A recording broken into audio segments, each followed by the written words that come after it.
Una, pag-uulat sa naging proyekto sa headquarters, ano, sino at magkano.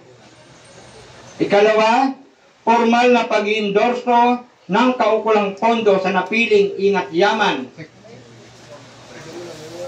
Pres, makikirap ko lang si Nisik. Bilang chairman ng FRAG, kakalanggaran na kalihim, ang normally na takbo ng ating meeting, before tayo mag-proceed sa ating agenda, pwede po ba, hinihiling ko po, pwede po ba basahin ang nakaraang katitikan upang malaman ng mga absent ng nakaraang buwan o nakaraang meeting ninyo na wala kami, lalo na ako, wala ako. So, nais ko pong malaman kung anong pinag-usapan ng nakaraan. Yan ang tamang daloy sa ating Okay. ang nakaraang katitikan, pakibasa mo na. Ay, ganito po, no? Tayo po ay talaga bilang pansamantalang kalihim ng pagkalahatan, bagamat ako'y wala pa pong formal na panunumpa. Wala pa po kong sertipikong inahawakan, ako po ay talagang tumatayo bilang Secretary General po ng GUC at ng GGC po. Ano? Paglilinaw lang po. Now, para naman po sa kahilingan ng nakaraang katitikan ng pagpupulong, ito po yung hinihingi ko po sa pamunuan, yung kabuuang list ng opisyalis para formal ko pong magawa ang minutes of the meeting.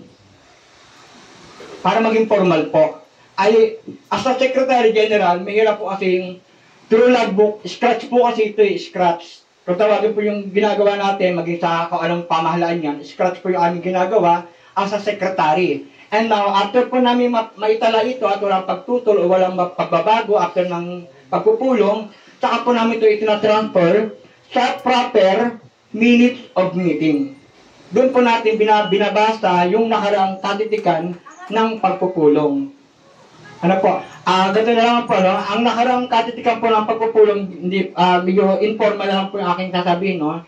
Ang nakaraang katitikan po ng pagpupulong, dito po ay hinahayag po natin o hinihiling sa lahat po ng ating mga branches ng bawat pillar or ng central or ng founding na about sa tulungan na ilatag po kung ilang branches meron tayo, kung ilang cluster meron tayong hinahawakan. Para nang sa ganun po, maipatupad po natin ng tama yung ating tulungan. Kasi napapansin nga po natin na kapag ka mangangailangan ng tulong at saka lilitaw yung isang branch, pagtapos na matulungan at nung sila nang kailangan magbigay ng paabot ng tulong, ay hindi na po natin nababalikan o nakikita yung kanilang pangalan.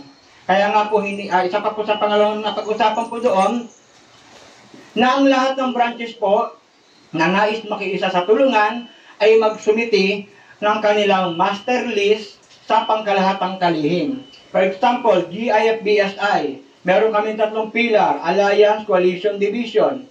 Ang 3 pilar may 10 branches. Kung ang coalition ko ay may 7 branches, dapat po yun ilatag.